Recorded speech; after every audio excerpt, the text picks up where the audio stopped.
Hello everyone, Keisha Cruikshank here is Global Community Hub, and today I thought we could talk a little bit about DIY, doing stuff yourself.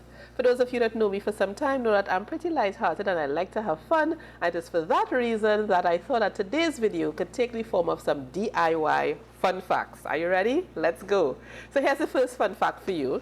Do you know that DIY is not new? If we look at history, human beings have been leveraging their resourcefulness and ingenuity for quite some time. Whether to craft new tools or to find food or to build shelter, we have been DIY experts for a long time. Ready for the second one? Okay, great. DIY is actually sparking creativity. If we look at what happened during the pandemic, many persons discovered talents that they didn't know existed in the kitchen. And for those of us that spend time in that kitchen, whether willingly or unwillingly, we know that adopting a DIY approach to meal planning actually saves money. And perhaps some proponents would argue it's probably healthier.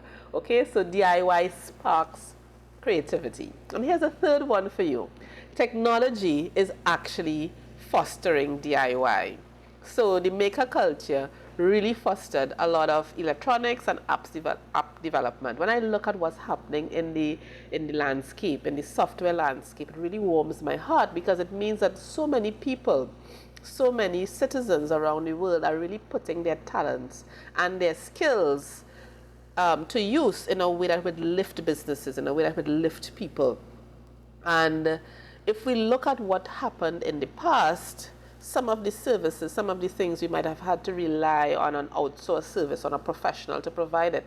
But because of the technology, we could now do it ourselves. And if we take printing, for example, in the past, we would have had to go to a printry to get some stuff done. Now, with the technology, and for some time with the technology, we now have desktop printers and so on.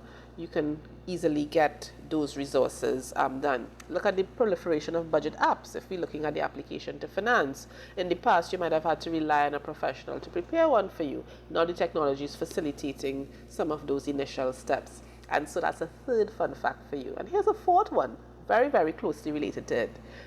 The younger generations and some persons and even the older generations are adopting a DIY approach to finance. And you have to understand why.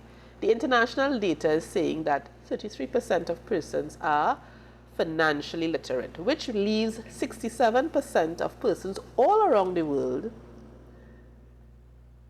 to figure out things themselves. 67% of persons all over the world are not literate, not financially literate.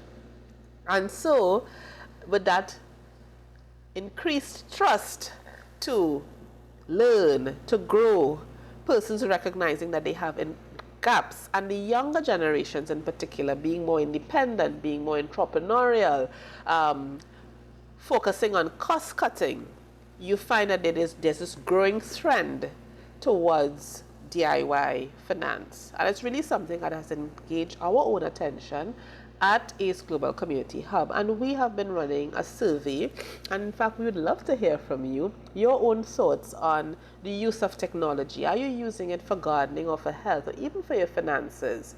And if you were to use it for your finances, or you are using it for your finances, what are some of the areas that you would wish? Right, we have been getting phenomenal results, and we would love to hear your own perspectives on it. And just for sharing your views, we do have some tools for you, some immediate resources and tools, again leveraging the technology. So you will get your own DIY money score, which will give you some possible next steps based on how you have answered. It would also give you some insights in terms of how you view the technology as a gift. And this one I'm really, really happy about. We have my e-guide. It's called DIY Financial Mastery for those who are so inclined, and it covers 5 chapters. It's a quick read, really intended for busy people, covering things like your spending psychology. It's free, by the way. Your spending psychology. It's covering some effective saving habits, breaking down investment terminology, good gentle guide for those who are looking to get started with it. And the final chapter really looks at DIY versus professional support, and can you in fact leverage both of them. And so, my dear friends, this has been DIY fun facts. I hope that it has sparked some thought in some way, that it has brought a smile to your face, this little video. And I encourage you to stay tuned and to stay in touch for more nuggets. Blessings and blessings and blessings. Don't forget, click the link to the quiz and your gifts await you. Okay, see you around.